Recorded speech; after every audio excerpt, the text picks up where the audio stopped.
Josiah. He sounds like a withered old fuck now. Like if you see him on News Nation, you know that he's like 6'4". He's always had that like very powerful voice, and he sounds like decrepit now. It's because he is. I mean, Yeah, what's going on with him? he's very old. He's probably got to be pushing 80. I'm thinking he's pushing 80. And it's just not. 80. It doesn't hit the same. It doesn't hit the same when he gets into it with Leland Vittert, Who's that? he's an ex-Fox News host who's on News Nation. He's one of the like reasonable, enlightened centrists who always bitches at the left and thinks that the right's pretty much okay. I'm about to blow your mind, though. He's 3 years younger than Trump. Oh, really? Yeah. Wow. So Trump Trump just has the blood of the Moloch children, and he can just survive as long as he needs to. So what you're saying is that Bill O'Reilly is going to be the next Democratic nominee in 2028. It's going to be Bill O'Reilly. His time has come. Well, fellas, what's new? What's popping? Welcome to Live and Learn. I'm back. I'm back with the gang. We're so happy to have you back. I don't think that's true. I played some of the recaps. I'm not going to lie. Everybody's voice was like up half an octave. There was like Hutch was smiling a hell of a lot more. I do know that.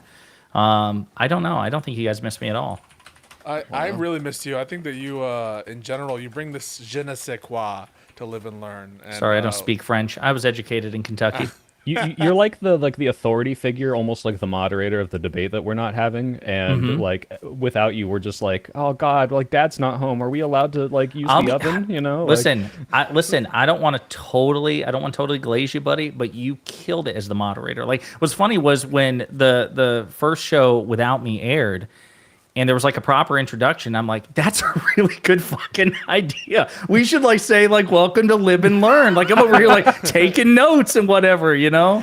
Listen, I walked so you could run. I just laid it down for you and you were taking off and you killed it. So I'm taking notes from you. I used what little energy I had left. You should have. You're so lucky it wasn't a third in a row. It would have been That's a disaster. bullshit. Your little propeller was no bullshit. Your propeller was spinning. They're running around. The files are all on fire. That's what I was at my limit. I couldn't take it without you. So thanks for coming back.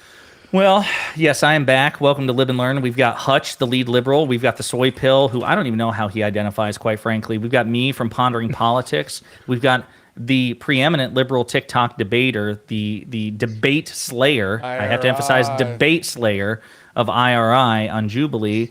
And then we have the second best attorney in the Twitch poll space. Next to Ryan Mullally? No, I was gonna go Mike from PA, but now I just go third. PA. He is the third best lawyer in the Twitch poll. No, I'm just kidding. What's up, Pisco? Real quick. Can you turn your mic actually down a little bit? Mine? Yeah, Josiah. What about now? Better. I was gonna say Pisco's a little quiet for me. I'm a little quiet. I can get a little closer. Oh, that's better. I'll sit up. I'll sit up. Yeah. Also, I don't know if you knew about this, Josiah, but when you made me admin, I found out there's little sliders for each individual people, so you can like be like, fucking Hutch, get him down, and like turn up Pisco. So no. So I try to do that when people alert me to the fact that microphone, gain needs to be changed. But he's like trying to teach you how to be a better.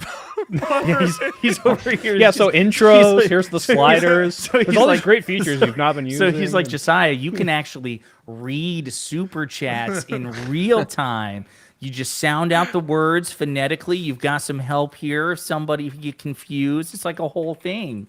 Thanks, buddy. Well, yeah. I think that you're doing a great job, Josiah. I think soy pill sucks. But in general, are we on to our first topic? Because we got a lot to talk about, folks. I actually think it's been an uneventful week. So I'm not sure there's really anything to talk about, really. I was actually scrambling to come up with what could we possibly be talking about. But in all seriousness, I think the two topics that we settled on, obviously, the brutal assassination of Charlie Kirk and a looming government shutdown. And before we get started, were there any other like major topics that I missed? Because those seem to be the big ones. Well, I mean, just the assassination itself kind of overshadowed the other shooting that happened that day in Colorado, committed by what I presume and what I read to be like a white nationalist neo-Nazi. But no, I'm sure he's radical left. Okay, if you listen to anybody on the right, it's all the radical left. So yeah, which is like very frustrating because like in the same breath of look at like, the left needs to tone the rhetoric down. This is what happens. It's like this happened the same day. And like no one like I'm not saying this is the right's fault, by the way. Like the left isn't really talking about it either because it's not nearly as big. But it's just wild to me that got completely swept under the rug. There was also a student killed today at Delta University. Jesus, another Did you see one. this? Shooting? Was it a shooting? Oh, somebody was literally lynched, Oh my What the god. fuck? like hanging from a tree, lynched. No, I don't even know if Damn. can we even show that fucked shit? up. We definitely can't show it. No, but obviously not. No, like any, like even like any. I don't know what we'd reference here. I'm looking at. Was it Trayvon Reed? Actually, I don't know if somebody was lynched. Like it might have been ruled a unaliving situation. I don't know. I just saw a tweet and then I reacted to it impulsively. But yeah, touch. You can't do that. Unaliving. apologize. Like self unaliving. I mean. Yeah. Anyways, I'm sorry. That was a fucking That's okay. hell of a detour for the conversation. I just refreshed the page, and I'll say that Oasis is adding more dates to their U.S. Reunion tour. So there's something about that. wow. I was a big Oasis fan. I mean, something interesting to talk about that is like not as like bleak and depressing is NASA thinks that they might have found like really strong evidence that like bacterial life existed there at one point. Where? is At NASA? First contact. I saw That's Hutch. I saw In, you tweeting about that, and all I could think was like you at the back of like a Trump rally, being like, "Guys, there's life on Mars. Guys, look at this!" And like just shouting over the crowd. I mean, it's a big deal. Like if we can verify that life came about like independently, because I don't know, there's I guess there's a chance that Earth got hit by like an asteroid and then a chunk of that went to Mars and that's the reason. But if they can verify that it was like independent, first of all, if they can verify that it was life, and second of all, if they can verify that it happened independently of Earth, then it basically suggests that the universe is like fucking teeming with life, which is really cool and important discovery. Counterpoint. Where is that mentioned in the Bible? Ooh, that's a great question. Yeah, so this must have happened within the past, is it 6,000 years? So where in the 6,000 year timeline in the multiverse did this occur? I don't have any answers for you. I'm going to wait Yeah. for NASA. Yeah. Then I guess we're going to have to wait to talk about that next week when we have more information. Thanks, Hutch. We're actually not going to have like more information until like the 2030s when we can bring the like we can bring back samples and Now test it here on Earth. listen. Elon Musk is going to take care of it all, okay? Because he's an aeronautics genius. You know, it's all about space travel. He wants to colonize Mars. He's got this. I think he's going to exceed expectations, and he's really good about beating timetables. So, well known for that. All right, buddy. You probably even more so than me stay fixated on the political news. So again, before we jump into the Kirk assassination and the government shutdown, is there any other major political news that we could round out for a third topic? I guess I would just bring up Trump wants to deploy the National Guard to Memphis, Tennessee. He pushed out on Chicago for some reason with no explanation, but he's going to Memphis. He's bringing the tour there, I guess. He doesn't want to fuck with Pritzker. He's intimidated. Maybe. I don't know. Okay, we'll close on Do you that guys one. not think that the Nepal like revolution was consequential at all? Who? What? Oh, of course. Like a big revolution in Nepal? What's in Nepal? Again, I was educated in Kentucky. As far as I'm aware, yeah, there's imagine only... like India but smaller. Oh. Yeah. Okay. All right. Look, all the international stuff is important, but I spend most of my time on the domestic things. Same. But yeah. Same. Okay. No, yeah, we'll close on the on like Trump's latest domestic developments, but obviously, I mean, we should start with the ongoing fallout of the political assassination of Charlie Kirk. I'm curious. I think I actually learned about it indirectly through Hutch, because I can't remember if it was in our group text or if it was on Twitter, but I saw Hutch go fuck. So I think Hutch, you were the first one to break the news in this group. How did you find? Like, how did you find out? What day was it? Was it Tuesday or Wednesday? Was it Wednesday? Wednesday. Yeah, I was live. I don't remember what time it was, like 10 or 11 a.m. It might have been around noon because I think maybe he was shot around 3. But somebody just came into my chat and typed in all caps, Charlie Kirk was shot. And then I started looking at the videos. And the first video I saw was, like 100 feet back. And so, it was obvious that he was hit and he fell. But it was such a distance that you're looking and you're like, oh, what is that? Is that blood? Is that a dark spot like on his neck? And then it was, like maybe 10 minutes later, somebody linked a video that was more up close. And at that point, I think it was like pretty obvious to everybody who saw that video that he was not going to make it. And then, the rest of the day, it was fucking just depressing. Is this going to be the new, like, where were you on 9/11 or like in 10 years? Or do you think we're actually... It was literally on 9/11. So I mean, 9/10, Josiah. Oh, it was it? Fuck you. It was, No, it yeah, wasn't. It was the day before. It was the day before. Oh, I mean, I it would have does. known because in my otherwise I would mind, have tweeted out some sort of thing.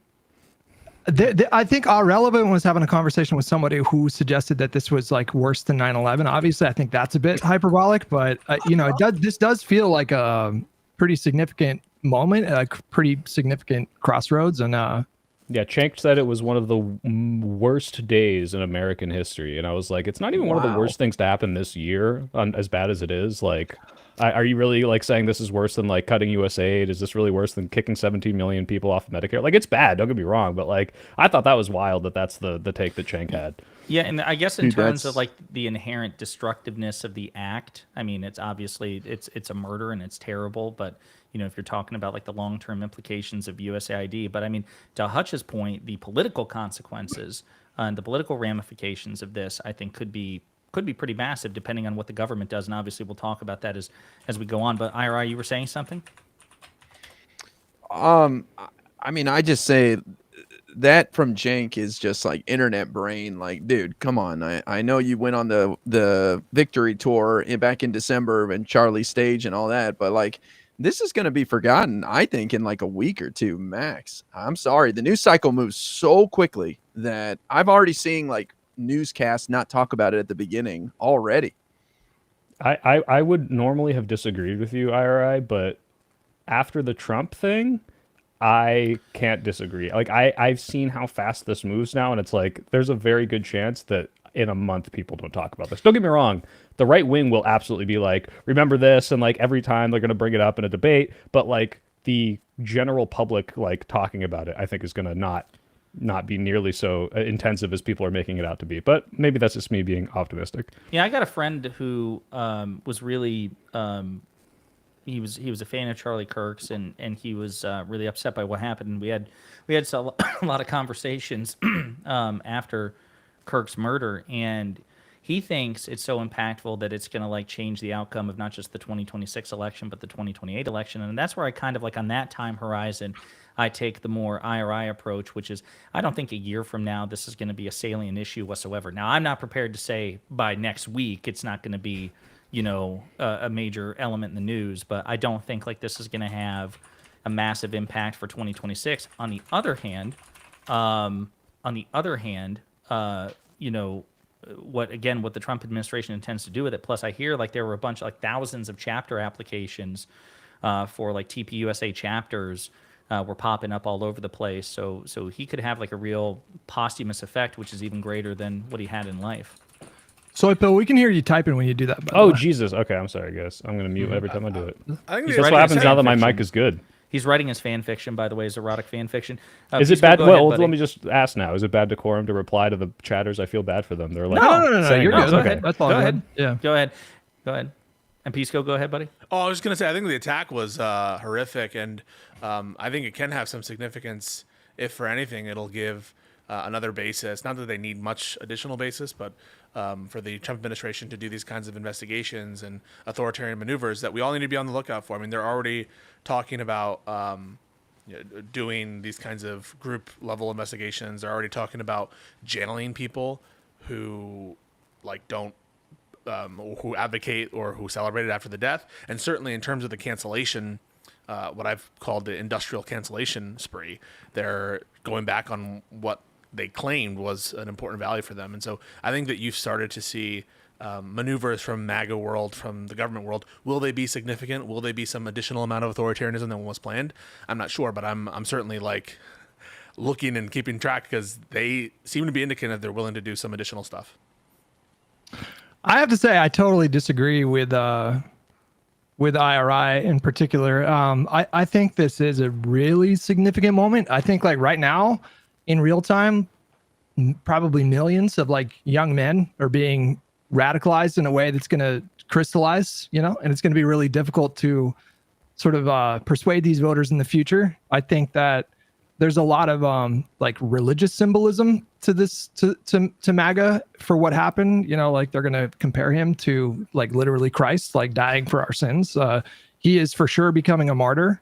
I think that MAGA is just really itching to crack down even more than they already have been. And looking at a lot of the responses, and I think it's right to point out the hypocrisy of MAGA like demanding that we take responsibility collectively for this person. Number one, we still don't fully understand his motives, and I'm sure we'll get a clear picture, but everybody should probably just wait until we get more information. There's going to be a court filing tomorrow, and they're going to have a lot more details. We'll, obviously, probably all of us will cover that. But well, are you sure we shouldn't instantly react every day and switch the ideology by 180 within 24 hours, like 3 different times in like the news cycle? Because that's what everyone else is doing. I mean, it's probably not a great idea. But like I was going to mention the fact that Elizabeth Warren, when she was asked about Democrats turning down the temperature, her response was perfect. She like basically laughed and said, "Are you fucking kidding me? Look at what the president is doing." And so, I think we do need to call attention to that stuff and talk about it because, it is relevant. It is important to point it out. But at the same time, there are a lot of like really, really unhinged responses. And, to be in this country like right now when everything is already so hyper polarized, this is just catastrophic. And quite frankly, I don't know where you guys are at. It's really difficult for me to imagine there not being more violence. Oh, no, I agree with that. And listen, you said, do you hear like a beeping? Yeah, what is that? I hear a beep. Soy Pill, mute yourself real quick. Oh, yeah, it went away. Oh, no. It's back. It's always me and the See you, audio bro. issues, man. Damn it, man. It's again. Poor What guy. is going on down there? It's like a hamster near your microphone squeaking. No, it's hold on, hang on. It's bad. It's like beeping. It's like Can you mute yourself? It went away? Yeah. Does it go away when I talk? Yeah. Okay. Yeah. Okay, so it's you said a gone lot. now. Yeah, you said a lot there that I think is worth unpacking. So you said you disagree with IRI that this will be a non-issue next week. What about my assessment, which is that I don't think that this is going to have a major impact on the midterms? I have no reason to believe that in a year, I think this will be significantly diminished. What do you think about that? I mean, it's hard to say. It's like it really just depends what happens between now and then. If there's more violence, then I think it for sure helps Donald Trump, like for sure. Because agreed. I'm asking about the specific, like the isolated event of his assassination. Do you think that it'll still have a lot of like politically relevant sting in a year? I mean, I do. Yeah, I really do. Fair enough. I really do. I think this is really, really significant. Are you more worried about the midterms now? I mean, I'm thinking about like the bigger picture, like I am, I'm worried about like political losses in the future, but I am, what I'm more worried about is, if they really successfully rehabilitate this guy's image and lionize him and successfully martyr him, what that means for, like the bigger picture, I think is just like really, really troubling. And I think we're kind of in deep shit if especially if the violence continues and it escalates, and especially if the responses to it from like the broader public continues to be like really unhinged. Before we move on to some of the other things that Hutch said that I think are worth unpacking, does anybody else want to weigh in on whether they think that this will have an impact on the next electoral cycle? Well, I wanted to say I agree, Hutch, that if we, first of all, is the clicking gone? I don't know. Yeah. Okay. It is, yeah. I turned the mic down by 50%. Hopefully it's gone. The idea that people are going to whitewash this is, I'm already seeing this on the right for sure. They're like, oh, he just talked, right? Like, now you're going to get the people who didn't want to just talk. But what really frustrates me is the liberals who are doing this too, who are pretending like Ezra Klein made this little statement, like, he talked the right way. He did good faith debate. And it's just incredibly frustrating to see this when Charlie Kirk is like a propagandist. He, very much will misconstrue facts. I mean, there's like track records. You can go on even just the Wikipedia page and start clicking on links of things that he will lie about like 6, 7, 8 different times when called out about it, because he is trying to push a message. He doesn't go here to get his mind changed. So when people are like, oh, they're whitewashing, a lot of people are whitewashing. It's a left and right thing, is like, yeah, well, he did everything the right way. Now, I'm not saying any of this deserves death, by the way. It's just very frustrating that like they can martyr this person if they're able to control the narrative and say he did everything right, he was just spreading good messages. And I think it is incumbent on the people that did not like what Charlie Kirk had to say not celebrate and go out there and be like, yeah, awesome, like this is what should happen more, because that's insane, and that is going to radicalize people more. But to go out and be like, hey, this is the kind of stuff this guy was spreading, these are bad messages, and to really push back against that narrative. But you're absolutely right. I mean, I don't know if I've shown you guys this, but they're gonna do some religious thing with Charlie Kirk. This is what they did after the Trump assassination. I got this at the rally, so yeah. Wow. Pisco, IRI, Yeah, what do you no, guys think? I just want to say, like, I think that the potential for this to affect the election, I mean, I don't know. My intuition is always that the fundamentals matter more. I'm kind of IRI pilled on that, which is that people's memories are short. I'm not so, so I think that this is more apt to have long-term consequences, as Soy Pill mentioned, in terms of radicalization, et cetera. I do want to respond on one thing that Soy Pill said. Like, I think that propaganda or spreading a message or going to campuses like unwilling to have your mind changed, like that's what a lot of people do, right? That's a lot of what messengers do. That's what we want. Like, part of the whole notion of chorus media or of us and what we would do if we were to go on a college campus is to convince people with messaging and to talk about our ideas and debate people, and we have like talking points prepared, and like Yeah, but sometimes we Pisco, interact. you'd say that you were wrong if you were wrong, right? You'd like admit would, fault. yeah, for This sure. is something Yeah. that like a Charlie Kirk will never do, that a Tim Pool won't do. I but get like it. but that's the difference between good and bad faith. That's all No, I'm saying. Not that you can't go out here and spread your message. Sure.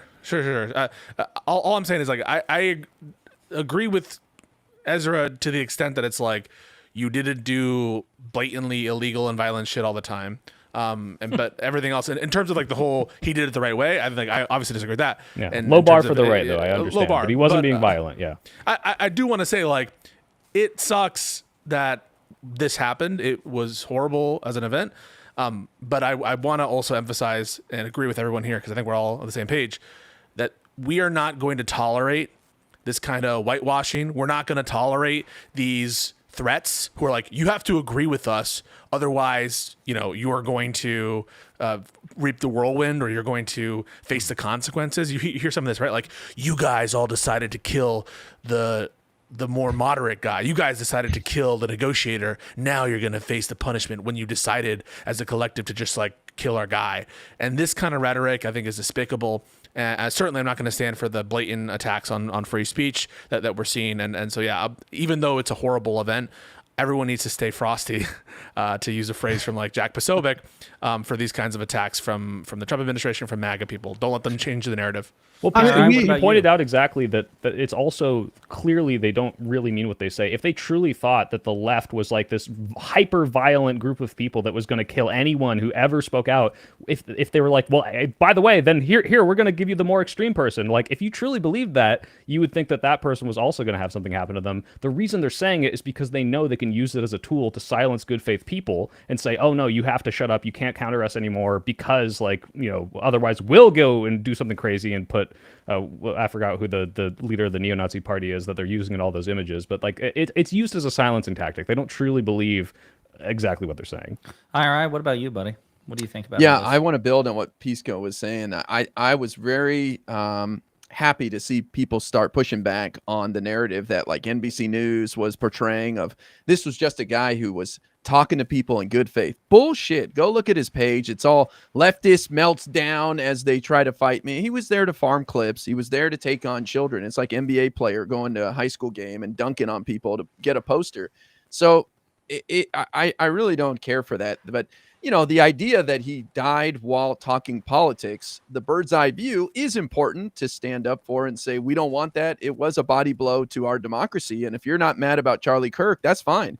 I'm not shedding a tear over Charlie Kirk, but I did get upset, and I think everybody should condemn the violence because it hurts all of us. It chills political speech in America, 100%. and it hurts our democracy. However, as far as the future of Turning Point USA, no offense to his widow, and people grieve in their own way, but that was terrible what she rolled out. They should have never put her out there, and it was just really shocking to see what they did. And then the whole Instagram videos and showing his hands on his body and stuff. I don't think these are talented people that are in control outside of Charlie Kirk. I think he was the magic for Turning Point USA. So I'll be shocked if if they really achieve something special moving forward. Well, we have the vice president taking over as the host of the Charlie Kirk podcast. So In his official office, using the Yeah. official trappings of his office. disgusting. To host it. Yeah. is that a Hatch Act violation or anything? I like don't that? know. Like, I mean, at yeah. this point, what does the Hatch Act even mean in this administration? It's dead law. I'll just, Yeah. I do want to say on the speech that his wife made, or his widow made, like the part that was most disturbing to me was when she was like, the evildoers, they have unleashed the fire, and the cries of this widow will echo throughout the world like a battle cry. These are words meant to ascribe collective guilt. You, Josiah, you, Hutch, you, random liberal in the audience, you are responsible for murder. Now, if you are shocked and outraged like I am about this murder, and if you condemn it, I think, and even, by the way, even if you don't, you have no role in the causal mechanism that led to Charlie Kirk's death. You have no moral culpability for this crazy coward who took this life, and you should not accept any on your behalf or on the left's behalf or on Democrats' behalf.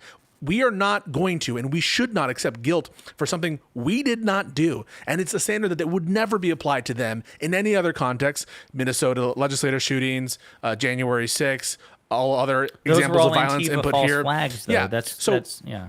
So it is, I think, absolutely shameful. I'm going to repeat it. Shameful to accuse people, just like they did. Remember when with the Kilmar Abrego Garcia, they brought out this woman who had this daughter who died as a result of an illegal alien who killed their daughter or something, and trying to put the blood of her daughter on Kilmar Abrego Garcia's hands, even though he had no connection to that crime, no relation whatsoever. It's classic from their demagogue playbook. And just because a widow says it doesn't mean that I'm going to not condemn that kind of statement. Yeah, damn. Hutch, what do you think? I feel like you were chomping at the bit there. Lay it on us, brother. Well, I mean, I have so many different thoughts. I mean, I agree with you guys completely about not only should we not avoid, speaking quite frankly and telling the truth about what he said. We have a responsibility to do it because we all have normies in our lives, right? Like how many or how well do the normies in your life, how well did they really know Charlie Kirk before this happened? Probably 50, 60, 70% of the country that really don't really know a lot about this guy. And, speaking to what Pisco was talking about, the narrative right now is just really important for conservatives. And as always, the narrative is they did this to us. It didn't matter the guy who shot at him in Pennsylvania. They can't even really find a political motivation for that guy's murder. I mean, it just seemed like the kid was just really, he was Googling what is major depressive Well, he was also, disorder, now, speaking of Google's, as a reminder, he was Google searching President Biden's campaign stops Right. too, because Yep. he was just an equal opportunity offender. He was going to strike at whichever political candidate was more accessible. The other guy in Florida had kind of incoherent politics too. He was basically a never Trump Republican. But that doesn't stop them from framing it in this way. And I fear in a moment like this, when you had such a viscerally brutal murder that was just everybody's seen videos of it 50 times at this point. That can be really potent messaging for them. It really, it makes their job a lot easier of framing that as this, a collective attack from the left on free speech. And so, it really is up to us to remind people that it wasn't even that long ago that Charlie Kirk was suggesting that Joe Biden deserved to be executed. He was trying to get Mehdi Hassan deported 2 fucking weeks ago for his speech. And so, we absolutely should not allow them to dictate, how he should be remembered and how people think about him. But I think we also have to be careful when we're pointing this stuff out to, not be fucking deranged. That's really fucking important now. I think it's important to say that, when I first heard about, so let me just give you my mindset. So when I first heard about it, there was a guy upstairs soundproofing the home studio that I use, so I couldn't do any sort of content creation. I wasn't really paying attention to the news. And then again, I think it was either in a group text with Hutch or because I was scrolling through Twitter, I saw the fuck from Hutch, and then I went to Twitter. And of course, then you just you refresh the feed and it's image and video and image and video. And I clicked on what I thought was a picture, and it was actually the close-up video. And it was gut wrenching. I was stunned. I really was. And then I find out as I'm trying to pay the guy who's soundproofing the thing, and I've got I'm getting texts from Hunter, my buddy Hunter, and he's just and I'm like, dude, I'm trying to get through this fucking thing. Let me just get to Venmo here. And then I find out Hunter was the one who had last spoke to Charlie. Yeah. And then I went back and looked at the picture, and I see his profile because he always wears a hoodie, and he's 6'4" himself. And so I see the curly hair, and I see the rim of the glasses, and I listen to his voice, and it's oh my God, that is. And so all of that together was really stunning. And so I did just a really short video confirming that Trump had confirmed that Kirk had succumbed to his gunshot wound. And then I was okay, I'm done with it for the day. Then Trump did his unhinged video address, and we should probably talk about Trump's reaction here in just a second. I did respond to that because I thought that that was incredibly dangerous and wildly irresponsible of the nation's chief executive to respond in this way. The most unhinged post-tragedy video address we have ever heard from any president. And then the next day, and it took multiple times because I don't script my videos, and so I was trying to get my thoughts, and it was like 20 minutes of false starts. But I finally put out like my full reaction. And my position is kind of like I'm sure everybody here. I didn't like Charlie Kirk, and I didn't like his politics, and I'm not going to pretend that that's the case. Like even like giving the initial reaction or the full reaction to his murder, not only am I not going to lionize him, I'm not going to not articulate that I thought his politics sucked, and I don't think he was a good guy. But the beautiful thing about this country, or that's supposed to be one of the beautiful things about this country, is that we are committed to the right of free speech, even for those with whom we don't like or disagree. Like, it's not contingent on whether or not we liked or respected Charlie Kirk. He had every right to say the things he believed in safety. And so, like, I almost think like the right is missing the point here when they're going after people. Like, how dare you criticize Charlie Kirk? Well, a lot of the people that they're going after will say shit like what I just said, which is, I don't like Charlie Kirk. He shouldn't have been killed, but I didn't like him. Like, they'll switch the order. They'll say, I wish he hadn't died, but I didn't like him, or vice versa. And it's like, no, you must mourn him and you must lionize him. It's like, no, actually, that sentiment's even more beautiful because you have people who are like, this guy sucked, but it doesn't matter because he didn't deserve to die.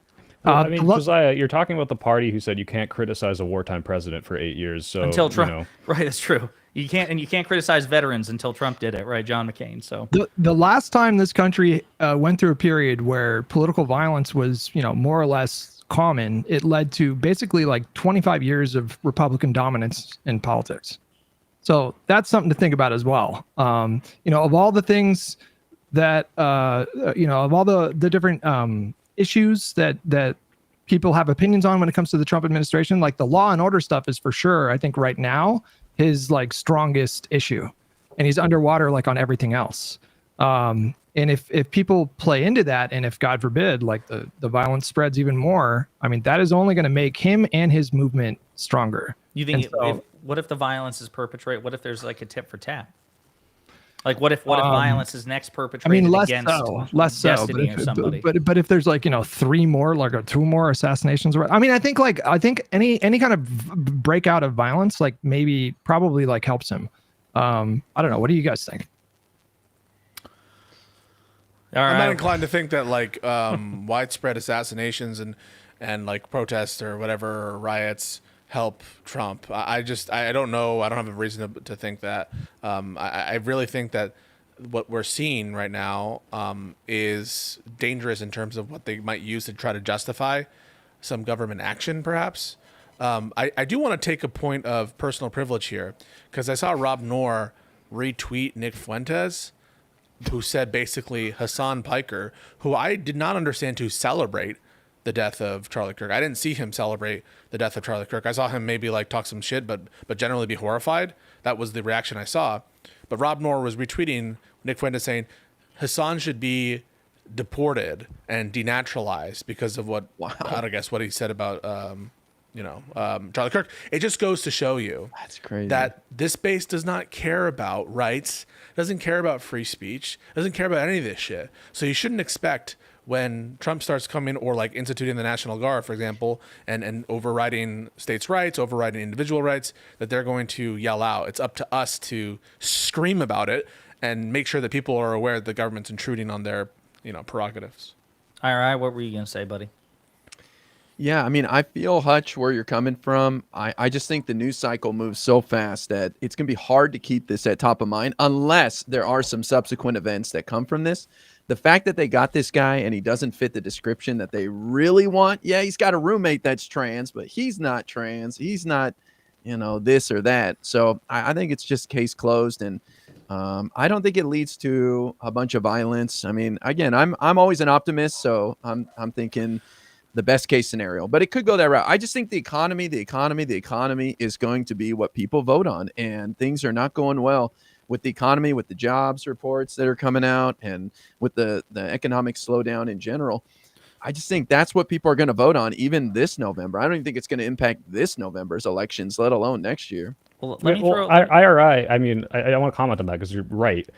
You look at all these people saying civil war, we got to escalate, the libs of TikTok, the Nick Fuentes, all these people. The reason these people are never going to get caught doing some crazy act of political violence is because they have so much more to lose. They have cushy lives, they make a lot of money, and then if everyone in the country is still at that point where, yeah, you can be invigorated and Trump can drum you up and point all of this at the left wing, if you don't have the like, you know, schizophrenia enough to be able to be like, oh, I need to prove this and I have nothing to lose and I'm going to go do it, like the very few people who end up actually doing some crazy act of violence like this, you're just worried about paying for your groceries. And I ultimately think that is what's going to matter. Well, It's not going to be half like, of these as people. violent. Half these people you're referencing, so I Bill, hated fucking Charlie Kirk. Laura Loomer hated Charlie Kirk. Nick Wasn't she Fuentes hated deleting Charlie tweets? Kirk. Can somebody confirm that? Was she actually going it's back and such deleting? Performative bullshit that they're like, Yeah. oh, you can't talk shit about someone who was killed. Like, no, you don't even believe that. You talk shit about George Floyd. You talk shit about Martin Luther King. You talk shit about all people who die. Like, this is not a standard that's ever been applied. And even they themselves, who are now leading the witch hunt, this industrial cancel culture, they were talking shit about Charlie Kirk like last week. And so spare me with this sanctimonious bullshit. So curveball here real quick, because again, we will unpack like the reactions that MAGA has been having, like again, you call it the industrialized cancel culture. I think they initially called it charliesmurderers.com. We'll get to that, but I'm curious. So, IRI, you mentioned that, the suspect did not quite match the, optimal MAGA profile that they were looking for. And I'm curious because Governor Cox from Utah has gone on the Sunday morning shows yesterday, and he was like, yeah, he was radicalized by leftist ideology.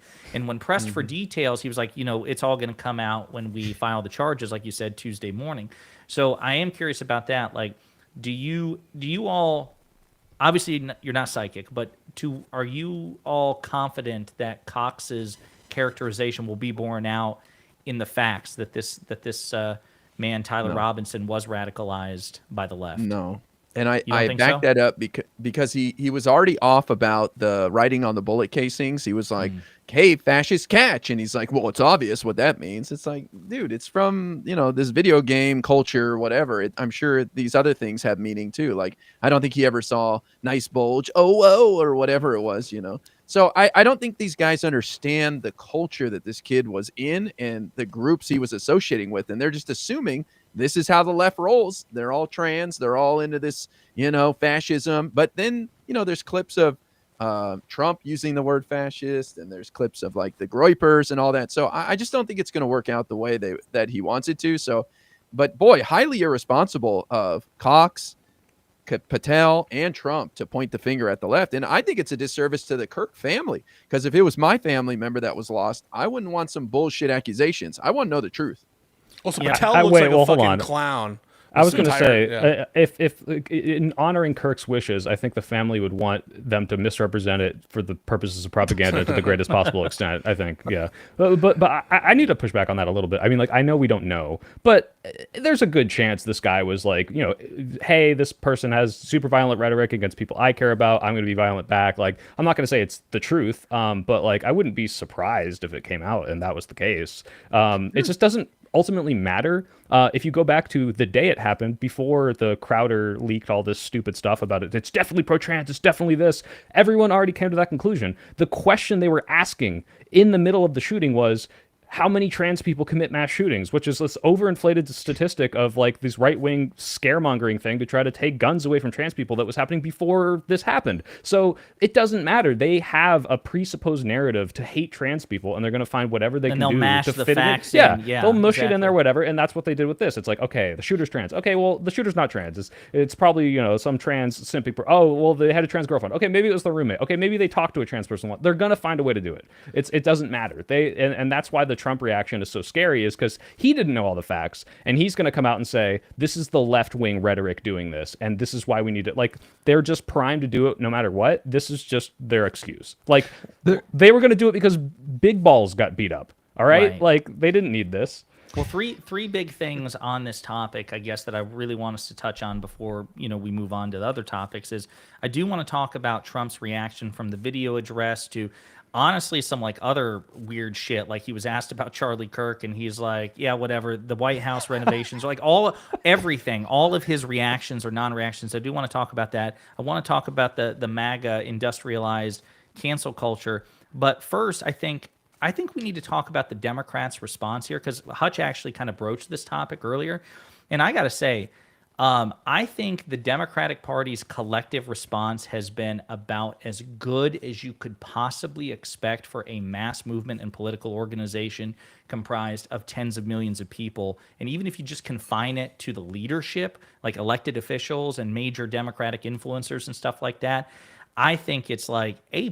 I mean, you can't possibly expect literally every single person in a movement this big to be humane in their response. That's impossible. What you can expect is that the leaders, the political leaders and the thought leaders react with humanity and dignity. And they did. And that's something that I don't think is being recognized. I'm curious what you all think about that. Well, that's how they respond every time. Like when Biden was president, you never had to worry about him dividing the country further when some horrible disaster happened or shooting or tragedy. He was always pushing the same message. He was always emphasizing the idea that like we should keep fighting for an America where you're not like killed for speech. And they did, that this is just I don't know. When have the Democrats ever like legitimized violence? Like in the case of like the 2020 riots, like all of Democratic leadership came out against the riots. Kamala did, Biden did, Pelosi did, all of them. Bro, she retweeted the bail fund though. Come on. They, like in retrospect, this probably wasn't the best move that she did that, but she absolutely came out and unequivocally condemned the violence. The problem is like, and it just feels like beating a dead horse because we talk about this so much, but the right wing in this country, they really do exist in a very siloed off kind of media ecosystem. So, when they say that Democrats encourage the violence, I don't think they're lying. I think they genuinely believe that that's the case. I think that they get their information from like really unreliable purveyors of information in the media and in the body politic. And they like genuinely have no idea that the Democrats are always good about the message after an event like this. And so like, how do you take that on? Like, how do you tackle that? I really have no idea. I don't think, I mean, there is a huge misinformation bubble, don't get me wrong, but the narrative that I see, the pervasive narrative is if you call Donald Trump a fascist, if you call Donald Trump a Nazi, that in your logic justifies what happened. So it's less about the misinformation and more, well, the left wing's narrative of calling him this fascist implies that this is like we're in the 1940s Weimar moment, we need to take him out, and therefore that's the reason you caused this. Now, my pushback against that, by the way, this is not my opinion, my pushback against that is, well, if he's doing fascist shit, he's a fascist, and just because I think we can solve that electorally doesn't mean he's not a fascist. But that's important because like let's say hypothetically there's a political party that's creeping towards fascism. Like how should we address that?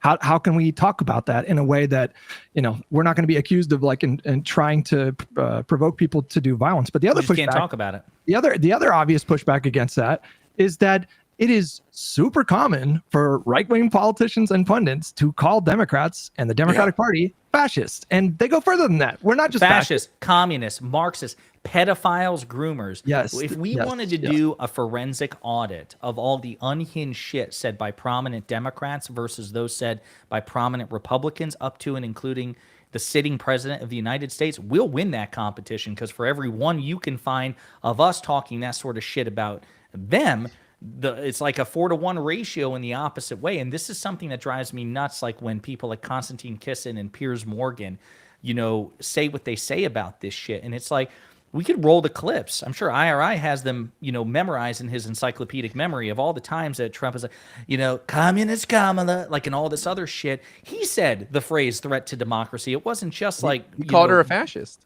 Right. He literally called her. called her Whenever a judge rules against the Trump administration, they're like these Marxist judges. These Right. Marxist judges who fucking hate people. They're trying to trans our kids. They're trying to like cut off your kids' junk. Like they And Pisco, they say Yeah. that communism should be as bad, seen as Yes. bad as Nazism. So they Or believe worse, it's like calling worse. them a Nazi, right? They say Yeah. worse because there's a Wait, bigger body count. They say attributed to it's communism. not this is not even an exaggeration. If you listen or watch the Jack Posobiec at all, and what I understand to be the central thesis of like his book on humans that I haven't read, again I'm just going off of my understanding of that book, it's like that Franco was correct. And listen, I'm not going to sit here and say that I know enough about the Spanish Civil War to like talk about the atrocities of what occurred from both sides, but I'm just saying like their whole outlook is we should support the fascists over the communists. And so they view communists as worse than fascists. And so it's really not about whether or not, like, according to the normal person, communism is seen as worse. It's what does their base think? And to them, they do view communism as worse than fascism. And so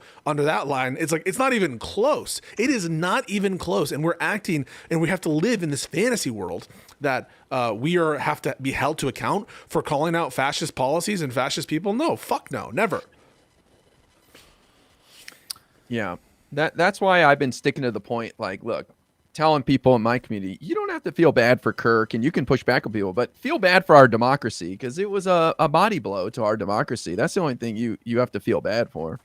They, Donald Trump, quite literally, this is not an exaggeration. He routinely in 2024 was getting up to the podium at various rallies, news interviews with Fox News, and claiming that Democrats, not just Biden, Democrats want to purposefully allow illegal aliens into the country so that they can flood our streets with fentanyl, so that they can kill people, and then also so that they can rape your daughters and then like cannibalize people. That's not, I'm not exaggerating that. Like he said that very clearly, like over and over and over again. And unfortunately, millions of his followers literally believe that. So obviously this idea that, Democrats need to be the ones to like mind the rhetoric is just fully fucking absurd. And we should relentlessly push back against this stuff. And we should show people receipts. If you have like normie family members or whatever, like show them clips of, Charlie Kirk saying that Joe Biden should be executed. Show them clips of Donald Trump saying that, Democrats want people to like millions of people to die from fentanyl. Well, two things there real quick. So if only we had a content creator in this group that does like video essays and stuff like that, maybe he could dedicate his next video essay to bringing the receipts there, having a comprehensive video. Because I'll be honest with you, everything's just such a fucking blur, and it's hard to have the receipts on hand. Like if you saw my Twitter bookmarks thing, you'd be scrolling for days. So food for thought, Soy Pill. I'm submitting that as a suggestion in the suggestion box. But IRI, I'm curious, have you done any debates on TikTok since Kirk's assassination? Oh, yeah. How's that gone? Walk me through that. I wanted to give Hutch and everyone some good news because when I confront Trump supporters about Trump's rhetoric compared to the left's rhetoric on this issue, they agree with me. Trump is wrong. And a lot of them haven't even watched the 4-minute video he put out the night of Charlie's passing. They didn't know about the Fox News interview where they asked him about right-wing extremists, and he said, I don't really care about them. They're not part of the problem. So I'm talking to these people, and they're agreeing with me that Trump is out of control with his rhetoric on this. So that gives me some hope. That's good. Honestly, Pisco, Hutch, and Soy Pill, especially since you guys are much more active in debates than me. Well, you got to fire up the TikTok too. You got to do that. I know. Oh, Pisco, yeah, no, wait, shut up. I just made a TikTok. I'm getting views on my shorts that I'm putting out there, so just follow me at Pisco Liddy. I'm joining the movement. Pisco Liddy. I've been staring at your shorts for years. I can't even do it with a straight face. I'm sorry. Oh, whoa, nice bulge. That's right. Oh my God. No, that's funny. Okay. No, but definitely follow. And yeah, so I'm learning about this TikTok stuff. But yeah, it seems like a pretty cool place with a lot of chill dudes.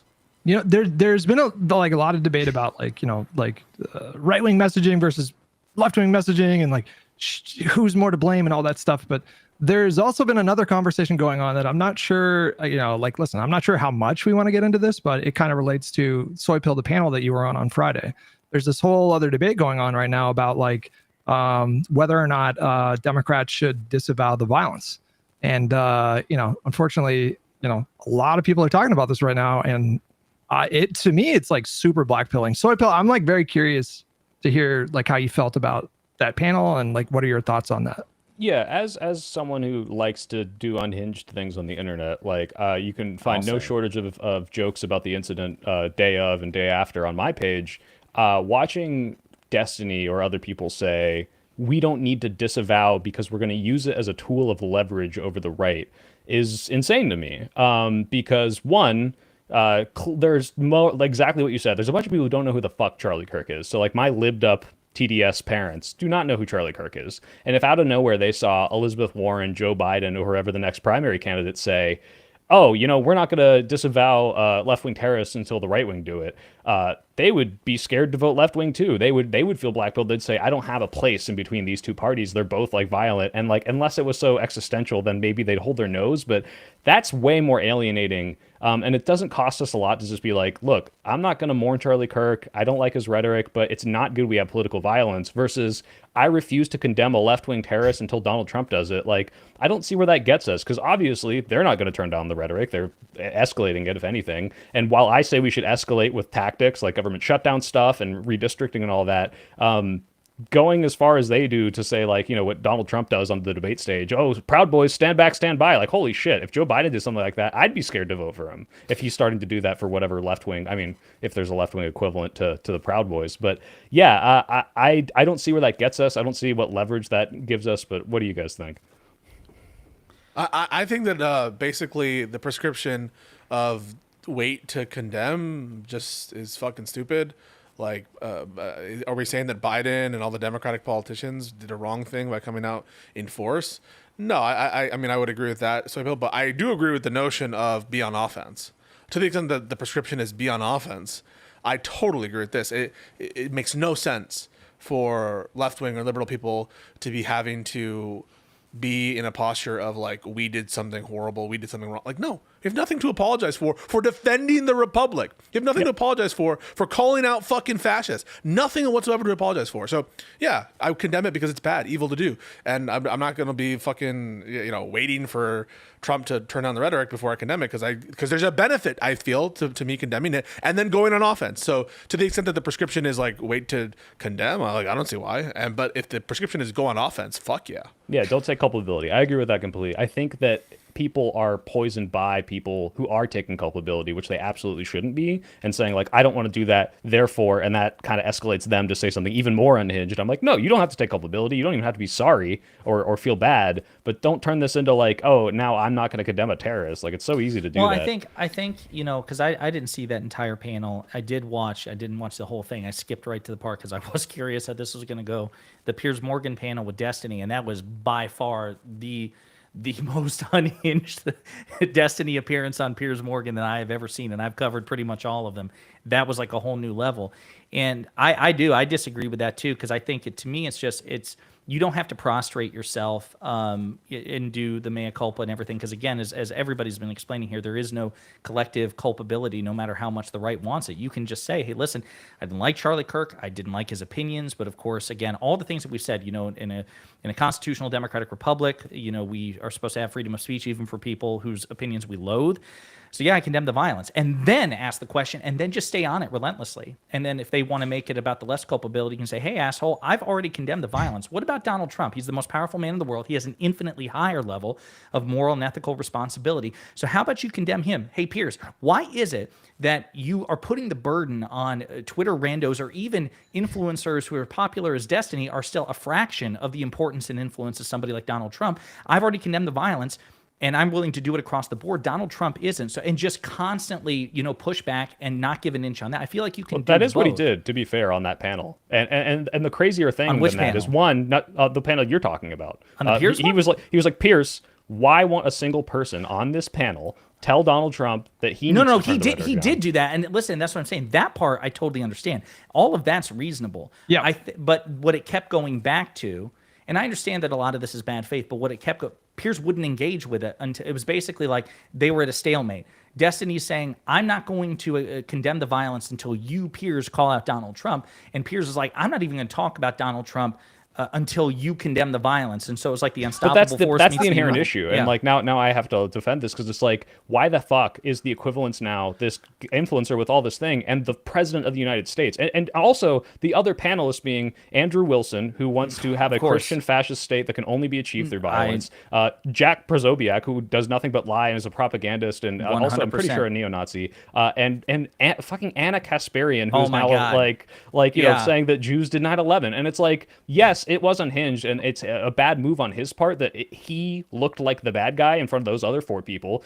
But it's absurd that that is even allowed to happen. That's my thing, boy. Have you seen my channel? That's all I bitch I know. about. Is like, but my point is, I felt like you obviously nobody, and as talented as of a debater as he is, obviously you can't force them to engage in good faith.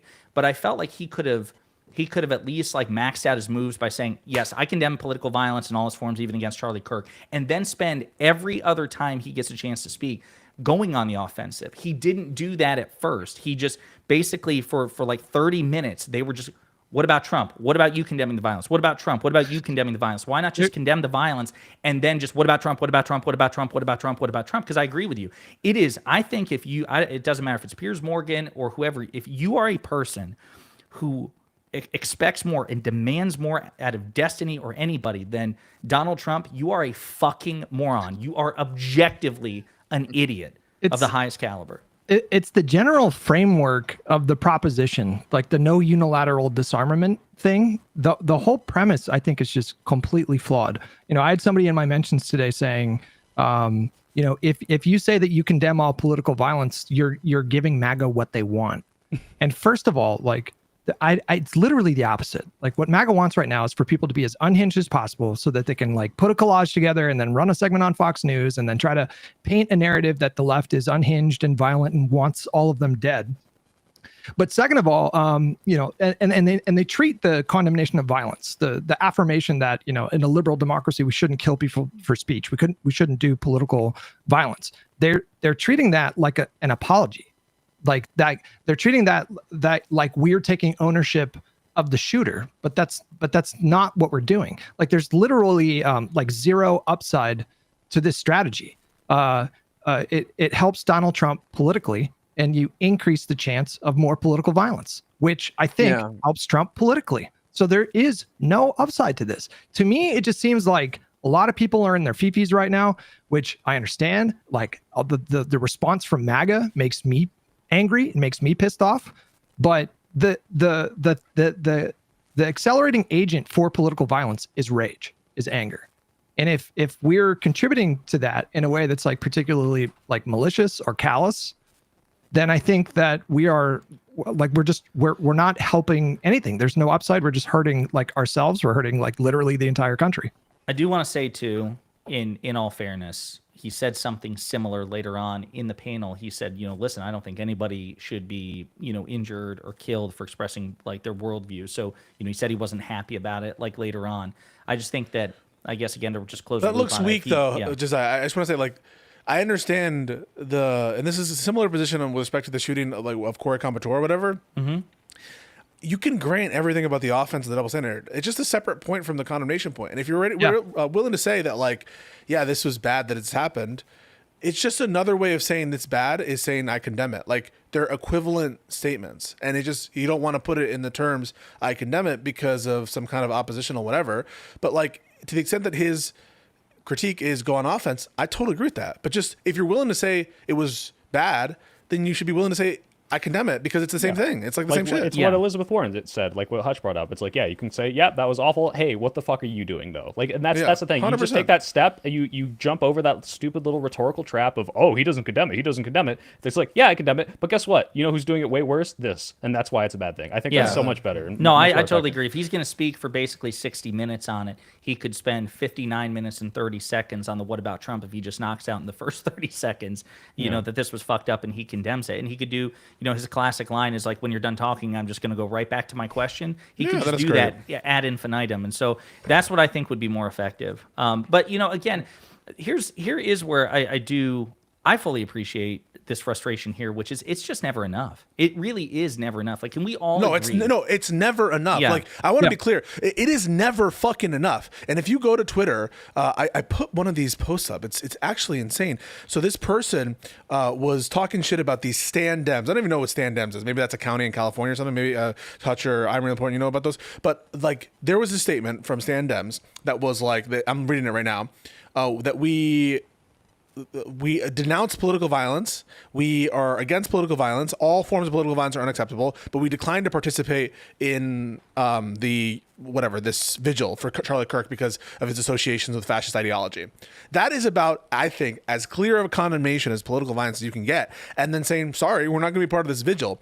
And what they characterized this as was dancing and laughing on the grave of Charlie Kirk. That's what they called it. Nothing you ever say, no condemnation you give. Remember, the Democratic politicians, to a man, condemned this and said, we disagree with political violence. It will never be enough. What they're trying to do is institute authoritarian government. They're trying to deport people who criticize Charlie Kirk and MAGA. They're trying to denaturalize such people. They're trying to investigate all of their political rivals. That's what they want. And you're never going to like assuage them or meet them. So anyone who's telling you like, we need to come in the spirit of congeniality and respect and mutual understanding, that shit is never going to work with them. And it's been tried by the Democrats to no avail.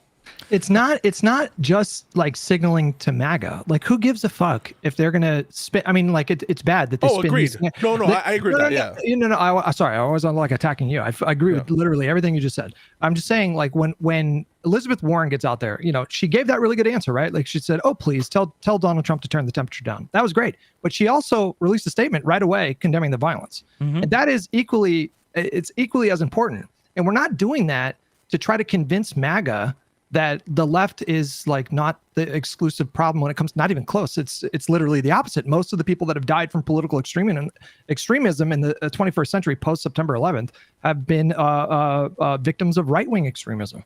That's just a fact. You just look at the statistics.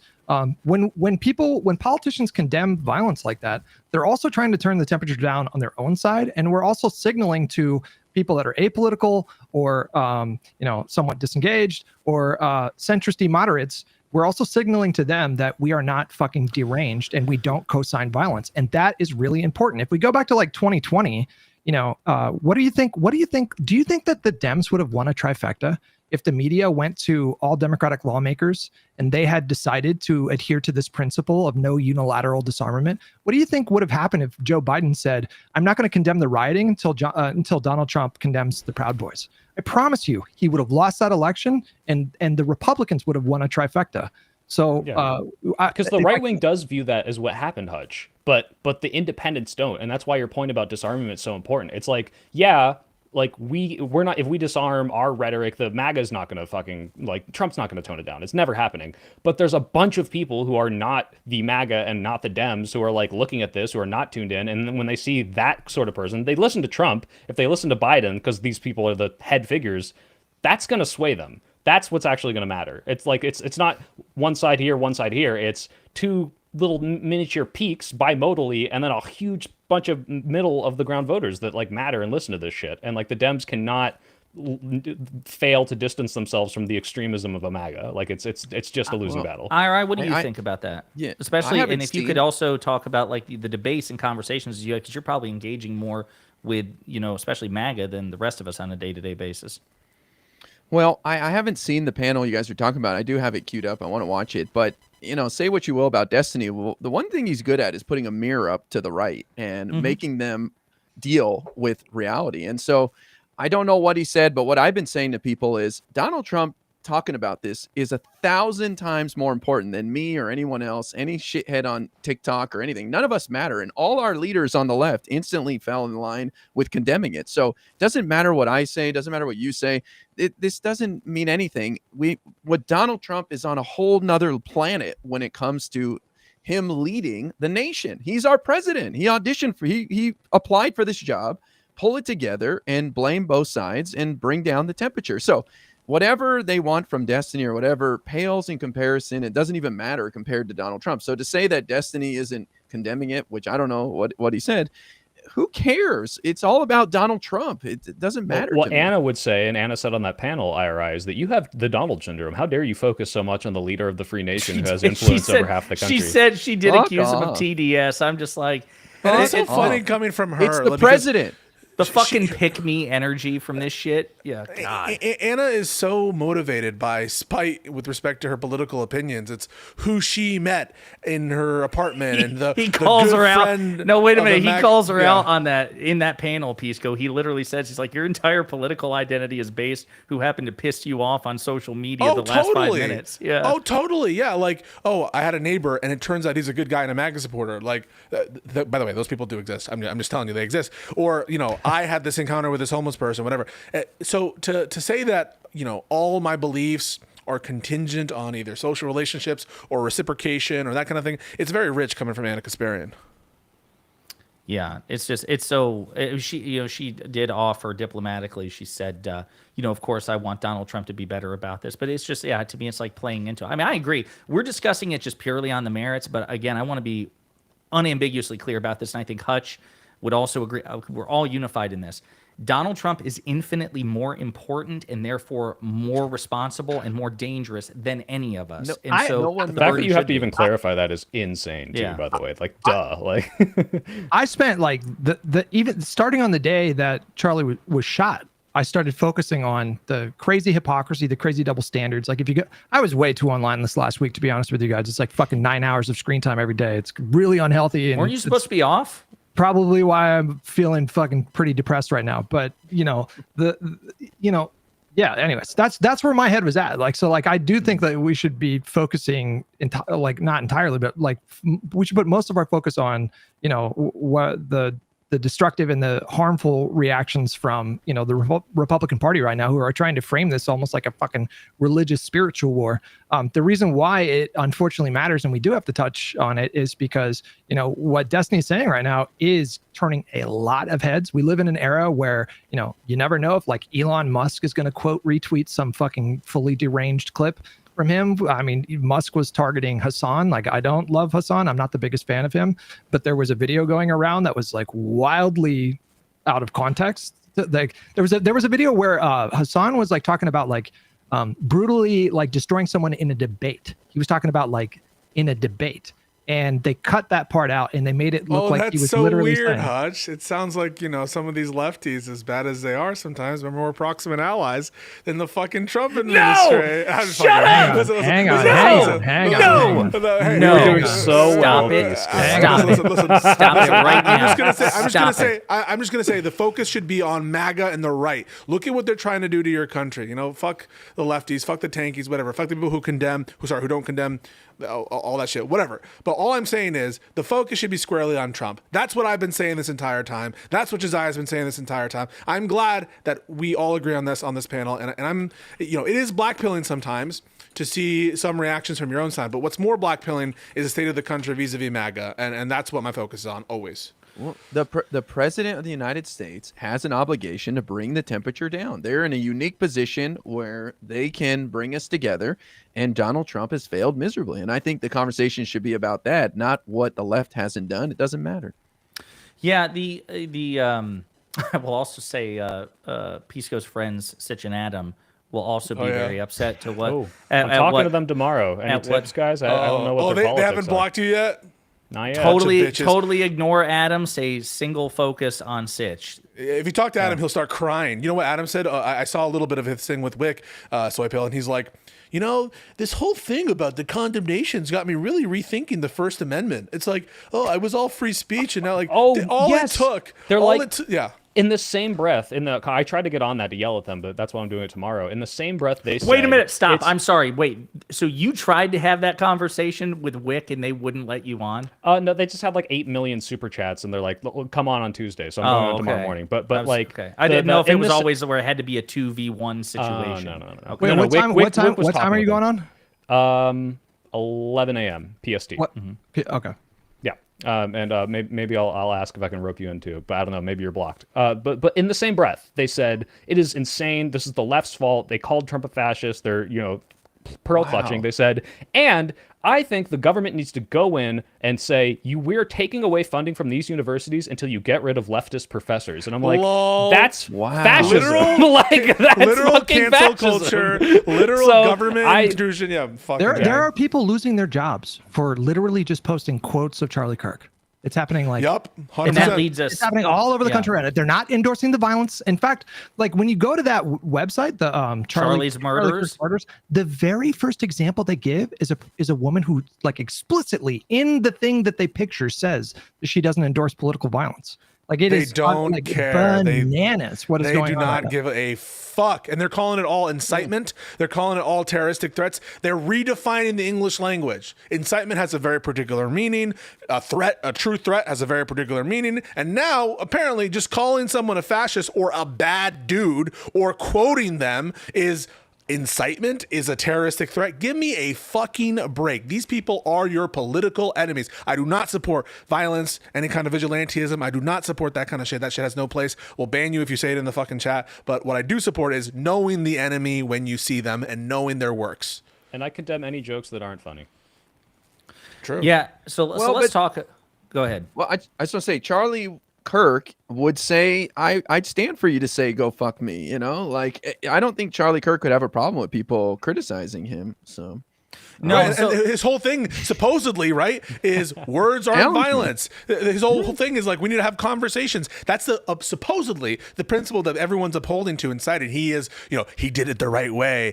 Like, but they definitely want to ban you. They definitely want to deplatform you. They definitely want you to go to prison. I tweeted some guy with massive amounts of likes saying Destiny should go to prison for what he said, which is completely unhinged. I will stand defending that freedom to say even unhinged shit, and I think that anyone who fucking abandons the First Amendment is a cuck. Counterpoint. Speaking of incitement, they keep repeating this thing over and over again. You killed the nice guy. Now you get out. Yeah, you What- killed the what did I moderate. Just internet cream. Like you? What do you? Who's- What does that mean? Like Hey, what do you? I I wanna, Shit. we what we do you have to have a do, Jordan. you know? Wait, we have to have a Jordan Peterson like diagramming of that sentence. Like, what do you mean by Depends on you? what the definition of who is. No, but I mean, like, what? I mean, what are you suggesting? Like, what Oh, comes well, okay. now? I you don't know know? if you're Like, genuinely asking because I spent a lot of time in far right circles. What this is? This is the Groypers, the neo Nazis, the Black It's not Sun just them. posters. It's really not. but It's like gun YouTubers with fucking it 5 is as million well. subscribers, Yes. You know? But in general, the idea is like Charlie Kirk to them is a moderate because Charlie Kirk is not a violent Christian nationalist. Let's deport all the immigrants. Like, because even though he's like the fascist, Trump supporting, insurrectionist supporting guy, the more far right people see him as like the stepping stone. They never want to have these debates. But the ironic part is they're also the recluse, introverted, infighting idiots who all have anime and furry and lolly profile pictures who would never ever be able to rouse around a singular figure because it is incoherent with their ideology. So yeah, they're not going to do shit. They're going to post about it online and then do nothing. As Are you IRI guys- said. Are you guys familiar with Tectone? Have you guys heard of this guy? I've heard of him. I mean, I've never seen it. He posted something, and it's something I'm sure you guys have seen it too. But he made a post like connecting the stabbing of that Ukrainian woman to Charlie Oh Kirk. my god. And then he ended the tweet with "White Lives Matter," and I'm Yeah, like, Sam Hyde did that like, too. what It's the this fuck is are you. we- This is you. this is that was a paranoid schizophrenic who literally thought that the government had put like what do you call it, electrode in his brain, Yeah. and they were telling him to kill this woman. This was not a racially motivated attack. This is a crazy guy who was a diagnosed schizophrenic, and Charlie Kirk was killed by a fucking white guy. Like, what does that have to do with White Lives Matter? Like, it's Yeah, so. I'm just imagining this, like, again, the Pepe Silva, Always Sunny board where they're trying to piece this like vast conspiracy together and it has no relationship to itself. I mean, that happened in Charlotte, like that happened in the city I live in, and it was all over like local news for several days, and that's the kind of the strange thing about it, because I this thing happened, it was all over local news for several days, and then it just like I didn't hear a lot about it afterwards. It's not like it was like just constantly gaining momentum, and then it fucking pops up at the national level. And I'm like, what is this? I'm convinced it's, that the right is just weaponizing it to demagogue against Roy Cooper. Because, these fucking sorts of homicides happen all the time in, like, cities across this country. Why this one in particular? I mean, it was fucked up, obviously, but they all are. So I was just curious, like, what is it specifically about this one that has lent itself so well to national headlines. And of course, my politics brain goes swing state, North Carolina, Roy Cooper. No. Roy Cooper's responsible for this. So It's not. I mean- I don't think it's that deep. It's black dude killed white woman. It's on video.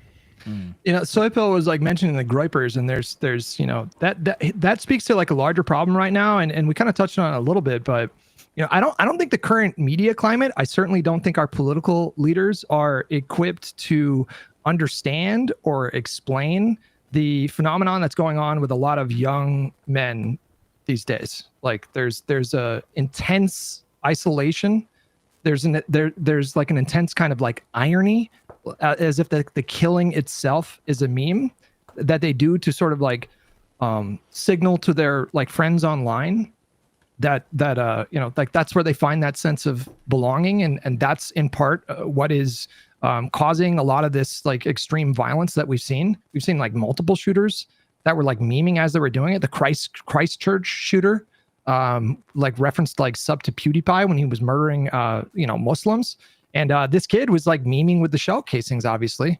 And I quite frankly, I don't really understand it all that much, and I know that the FBI. I don't think the FBI. Cash Patel is too busy. He's too busy going to a fucking fancy restaurants and talking about Valhalla and the watches on us, brother, and whatever the fuck he's talking about, and being fucking backstabbed because he's incompetent and bungled this entire messaging. They're more worried about their inner office politics. These guys are clowns. Even internally in the White House, they're saying Cash Patel ain't good at his job. They have to make up a new fucking role to, additional deputy FBI director to actually do the fucking job. And apparently he has another job. So like this entire thing is a fucking clown show. The entire administration is like lolcows everywhere you watch. And they're trying to come at Democrats, who are the only ones who are responsible with their messaging, compared to fucking, Cash Patel firing off tweets from the fucking toilet in some New York restaurant in the middle of a crisis. Pisco, But counterpoint.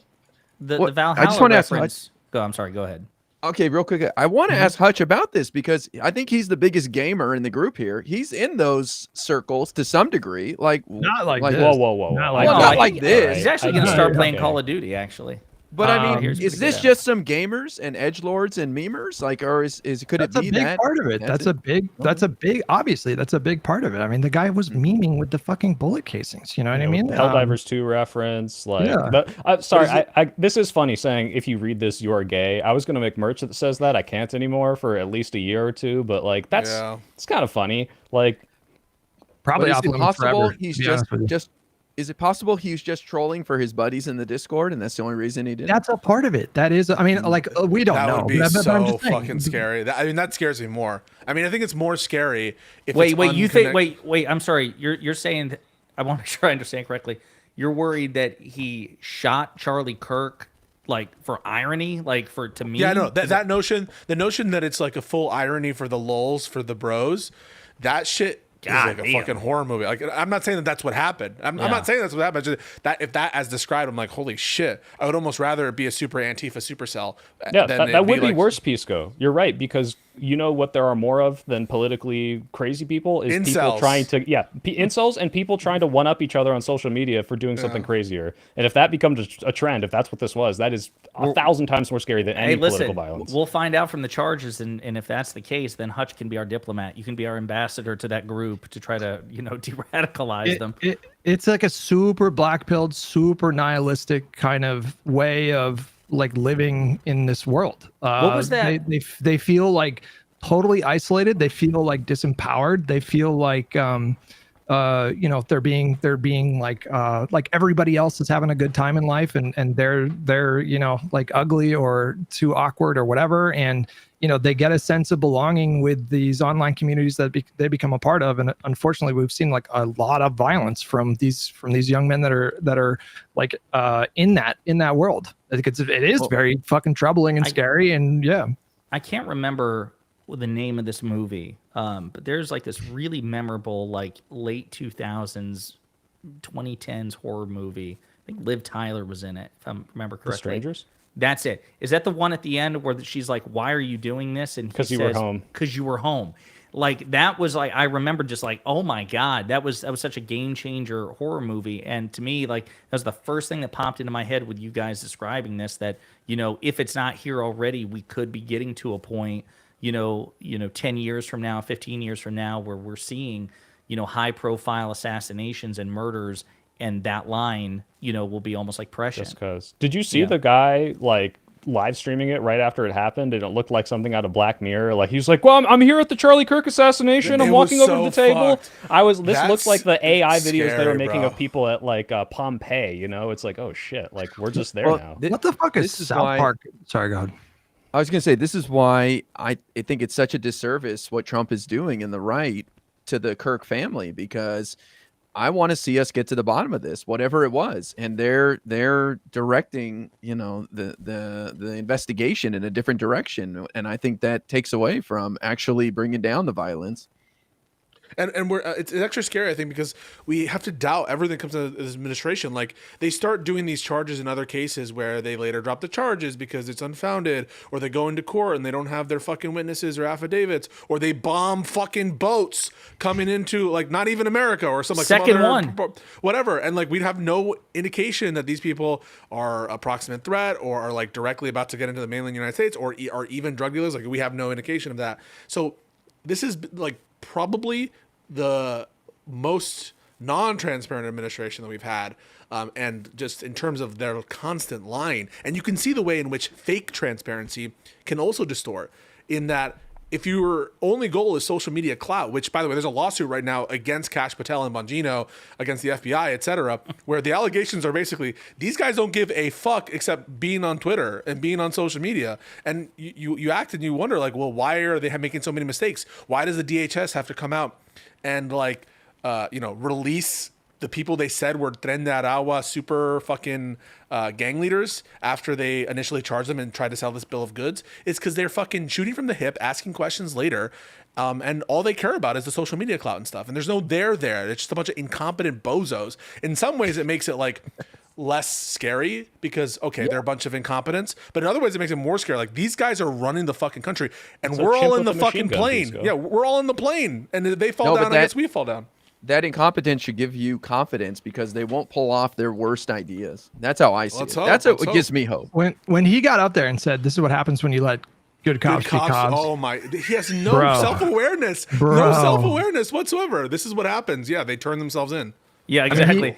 he was obviously- good cops accept suspects who surrender themselves. I agree. Directly. Yeah. I mean, how we can should- you we say should- we got him? It's like, Yeah. no.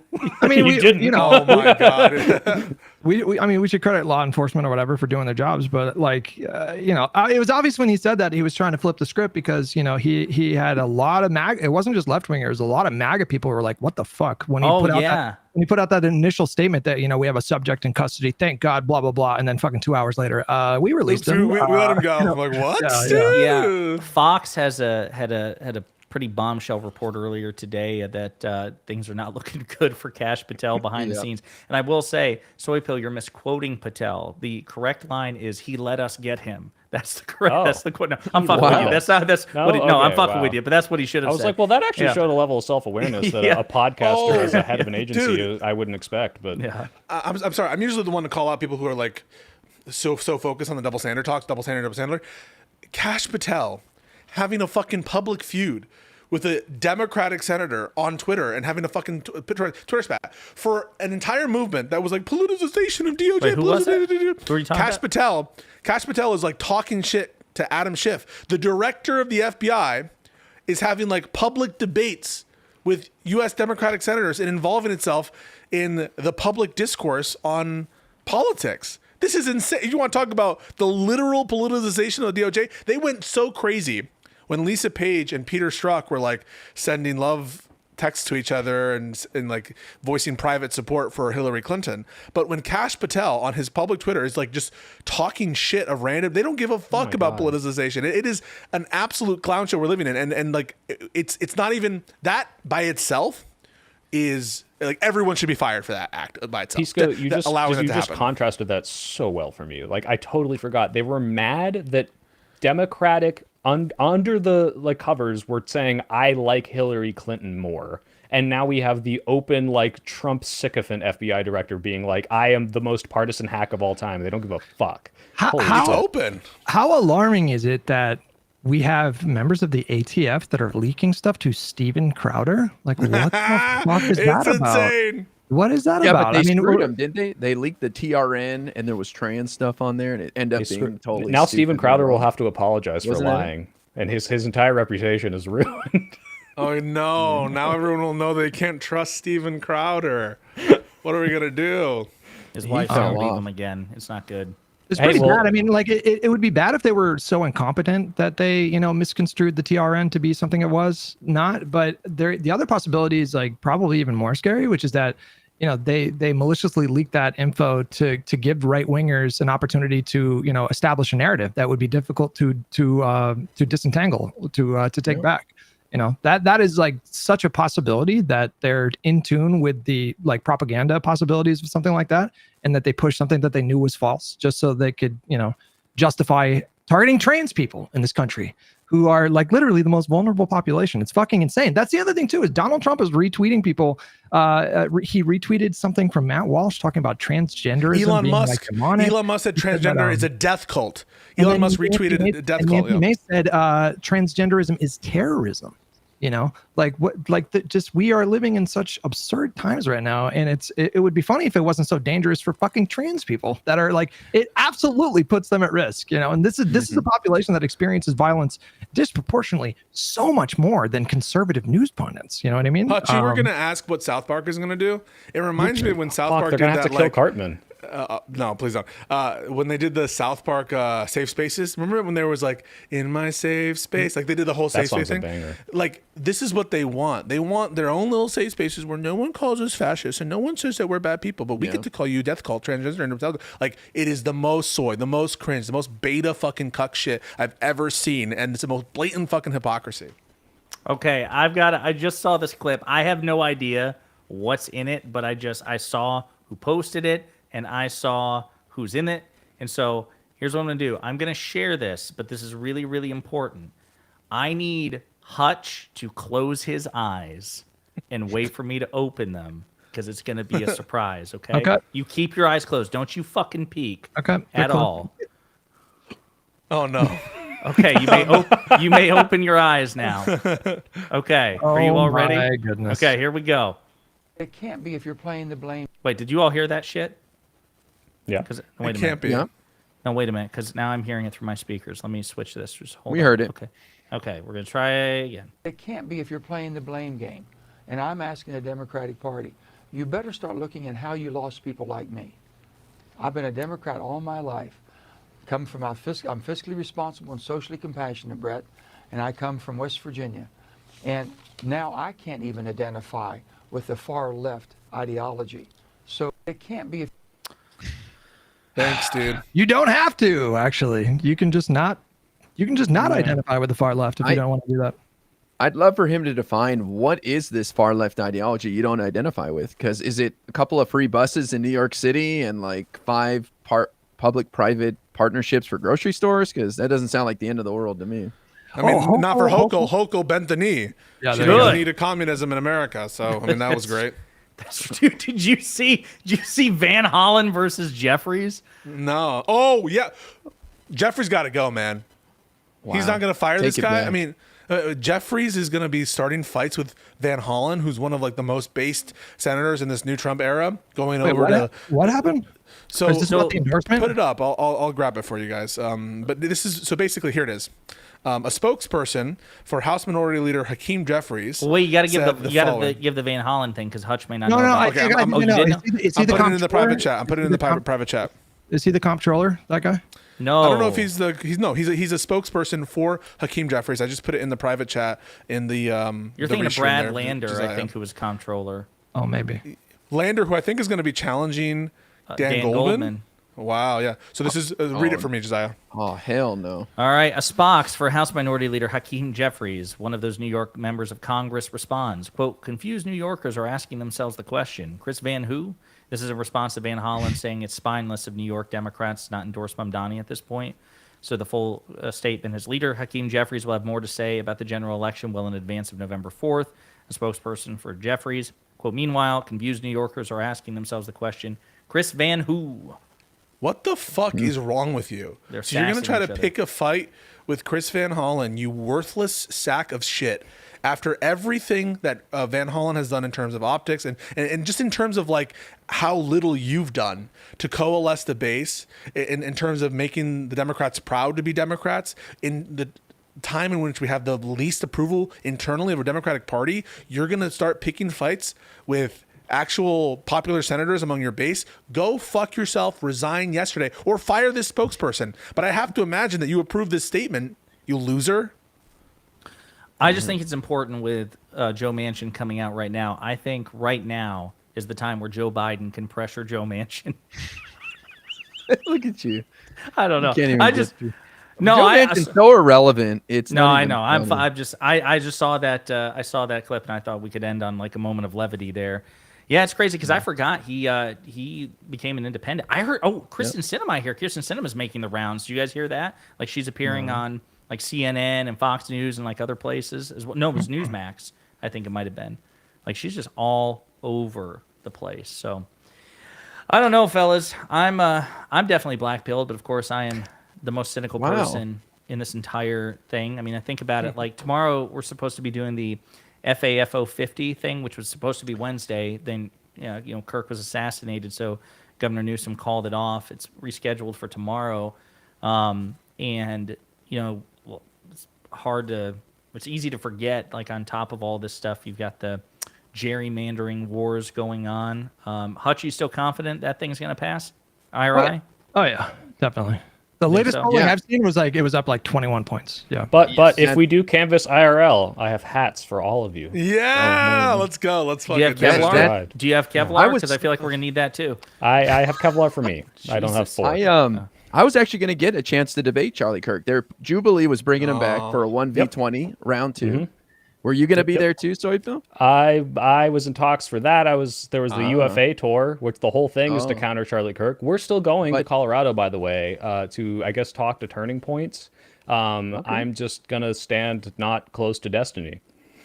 Yeah, I was invited to be one of 20 liberal debaters, and I think Dean was going to be there, and I think Hunter Adam was Mockler gonna was be talking there. about being there. Hunter was gonna be Who? there. Yeah. Hunter Hunter? Biden or Hunter No, Avalon? No, Hunter. It was going to be Hunter the it was gonna be, UFA uh, guy.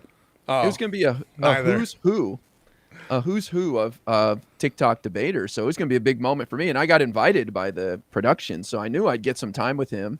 So I was sad to not get that opportunity because we were kicking his ass in debates the last year or so, and even like Nick Fuentes was talking about, the right is just getting clapped in these debates. The viral clips that are going around in debates are left wingers shitting on right wingers, not the other way around lately. So I thought it would have been a great opportunity, and unfortunately, we won't get that. I saw one. I don't know if you guys caught it, but I saw that this clip was going viral. I didn't watch the exchange, but apparently Charlie Kirk was at like the Oxford debate thing a couple of months ago. Yeah. And he apparently went up against a woman.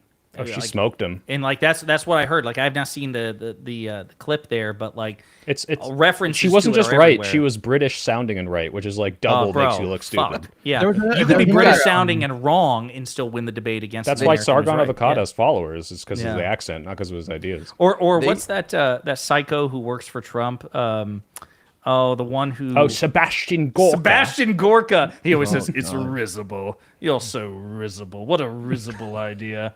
It's like so funny. I'm sorry. He you got were his saying? ass kicked in that debate. Quite a few of them roughed him up, and I think we would have landed some blows on him too. So it is what it is. But I'm just happy they just Well, Yeah. given In the a debate. circumstances. In a debate. Oh, in a debate. Well, I was happy to be invited, and so there'll be future stuff. But yeah, I think we all lost because I think it would have given a chance for us to win some people over. So I guess we'll wrap up here. I'm curious, what's everybody got going on? Hutch, let's start with you, buddy. What's going on in the world of Hutch? I mean, we're just doing long streams. It was a long week. We streamed a lot, and because there was a lot of breaking news tomorrow. Just be prepared because tomorrow is probably going to be like pretty explosive. They're going to do the court filing, and so we're going to just get a lot of information. And There's going to be a lot of shouting. I think tomorrow's going to be pretty intense. I keep thinking of, and I don't know if I mentioned this yet, but you guys remember the movie Civil War from 2024? Great Didn't watch movie, it. yeah. Did not Heard watch of it, it. but yeah. So you like, guys should you know, watch it. It's good. it's fucking pretty appropriate right now, but like there's a faction in that movie. There's like 3 different factions. You know, there's DC, and that's like the fascist president, and then there's a Texas California alliance in that movie, and people criticize the director Alex Garland, the writer director, by saying like, why would you do that? Never in a million years would there be a Texas California alliance. And that was the point of the film, actually. And he addressed that when he was doing the press tour. You know, he said the movie was about like what happens when hyperpolarization just gets out of control. And the fact that people couldn't even imagine a Texas California alliance was actually a part of like why he narratively decided to do that. And I guess like this week, I just feel just like tremendous sadness, you know, just take out the politics of everything. It's just a really kind of like ugly time, and I understand why people are pissed on all sides of this thing, but you know, it's just it's incredibly sad that like we're at this moment, and I don't really know how to get out of it. Sorry, that was very bleak. I'm going to be streaming all week, so you guys can spend That's why I time. picked you first, because you're so black. Exactly. Like we want to. Pisco's like, we're already out of it. Yeah, Or we're gonna end IRI's with like, IRI. I forgot already. Who cares? Yeah, she's like, Charlie, who? We're a He's like, it's week gonna, away yeah. from now. All right, so Soy Pill, what about you, buddy? Yeah, so tomorrow, like I said, Adam and Sitch, I'm going to try to convince them that calling Trump a fascist is actually very accurate. And I'm actually still debating as to whether or not it'll be nice or a little more, bridge buildy, like when I talk to Trump supporters or hey, you're an idiot. Do not call them Trump supporters. Are you No, serious? like disagree with when Adam. I do it. Just don't disagree with him, okay? Don't do it. What I mean is sometimes you got to baby the 5-year-old brain into a position, and I'm thinking of doing that. But I was Well, also enough just so about pissed Adam. What watching about them. Sitch? Well, no, wait. You just fucked up, because the fact that you said that just then, they're going to want to spend the first 40 minutes on you calling them a baby and comparing them to a 5-year-old, and whether that was good faith or bad faith, or whether you're structurally unserious or structurally lying. So, You're, Okay, you're, well, we'll are you a see. systemic liar? you're a systemic liar. You lie Yeah. systemically. So I'm you a, have- I'm a strategic liar. I lie when it's funny. You have I that. only lie to Rob Noor. That's my strategy. I lie to Rob North so he'll stop being bad faith. Oh, I forgot about that. Wait, was that? Wait a minute. I want to make sure I got this right. Was that when you like he worked up refused. He refused to answer my question that, hey, do you think that Trump quoting a fascist like in this way and saying a president can do no wrong is bad, until I could show him a tweet of me condemning Biden's actions? And I said, well, I wasn't even like active on Twitter, so I literally can't show you. He's like, then I refuse to answer the question. I was like, wait a minute. to debate with anyone who doesn't Yeah. agree with me. Well, okay. What if I fake a tweet that shows me doing it? Like, because I've truthfully told you I've never said this, so I can't prove it, and you will not engage. But if I make it up, will you engage? And then he did. And I was like, okay, cool. So that was funny. That is funny. But anyway, yeah, Adam and Sitch thing tomorrow, 11 a.m. But then, like I said, Unfuck America. We're not going to counter Charlie Kirk anymore, but the Turning Point's not going anywhere. So we're going to go and try to have some nice spirited debate. I don't know if they're doing it live. They might do clips, but yeah. Do you know who any of the people who will be there in his stead? I No think it's idea. just Turning Point people. I don't know if there's. I mean, hey, maybe Ben Shapiro will show up. I know Sky News and CNN are going. Maybe Ben Shapiro. He said he wants to pick up the mic. That'd be interesting. But yeah, we'll see. I guess. All right, Pisco, what about you? What's new with you, buddy? TikTok, guys, follow me on TikTok and on Instagram. Very important. There's a call to action. If you believe in this country and if you want to see fucking good shit happen, you're going to be following me on TikTok. It's Pisco Liddy, Instagram Pisco Liddy. I have some other discussions I think lined up for this week, but I might review your conversation, Soy Pill. Hey, watch it live. You got to be my guy in the ear, because live. someone shared a clip of you talking to them with me on Twitter, and I was like, oh, this is the kind of person I'm talking about. So any and all, like, if you guys want to be like the four voices in my ears, and I'm like a schizophrenic Democrat, like, I'm okay Yeah. with that. I We'll think give you the I think talking they points. should. They won't let Pisco on, but I think if Hutch is No, they available, won't.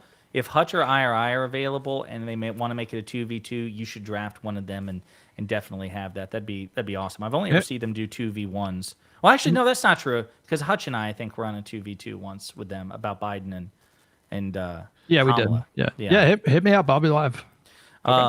I will say that sales pitch about TikTok and the country. What was that? You just said, Pisco. Oh, Said if you subscribe wanna to save the the- soy pill on TikTok, because the TikTok needs 1,000 followers before I'm allowed to go live. So go follow the soy pill.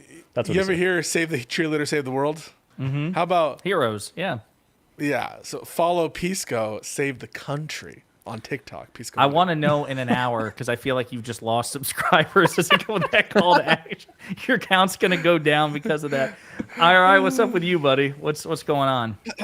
Well, just to touch on your last topic, I think we're barreling towards a shutdown. It sounds like the Democrats have laid out their demands, and it is to extend the ACA subsidies to some degree to allow millions of people to continue to have health insurance. Obviously, Republicans aren't interested in this.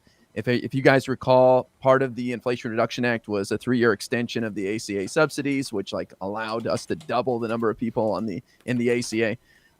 That being said, I think we're headed towards the shutdown. That's definitely going to take a lot of the headlines away as we in the next week or two, I think, because that's a big story. But as far as me, I'm still just debating on TikTok. I don't have anything planned right now. My main is suspended, which you're going to find out very soon to you guys who want to come hang out on TikTok. You're going to get suspended a lot. So for the next 3 days, I'm on my alt. I'm really, really important on TikTok. Why not? I'm very important. I have Wait, that. what I happened?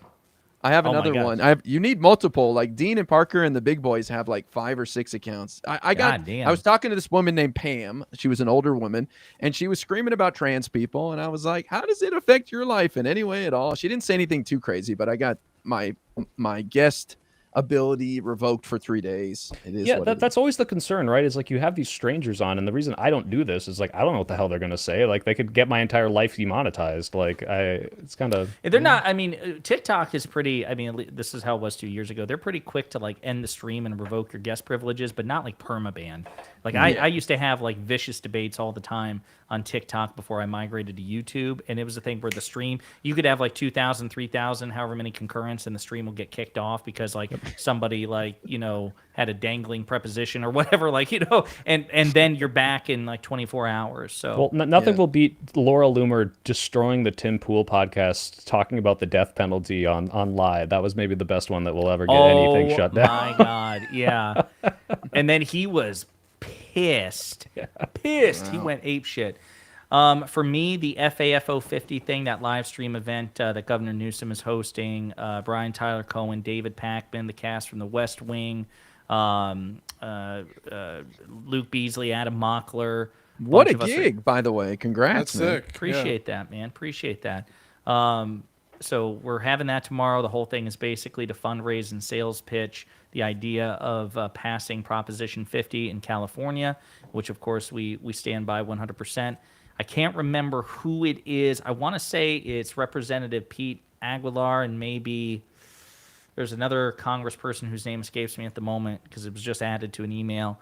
I thought Hakeem was on that. He is also, Hakeem Jeffries is also on Buttigieg, there. right? Pete Buttigieg is also on it. Yeah, and they were. For all I know, the guest list has changed. I mean, I don't know to what I assume it's the same, but you never know because of course they had to reschedule.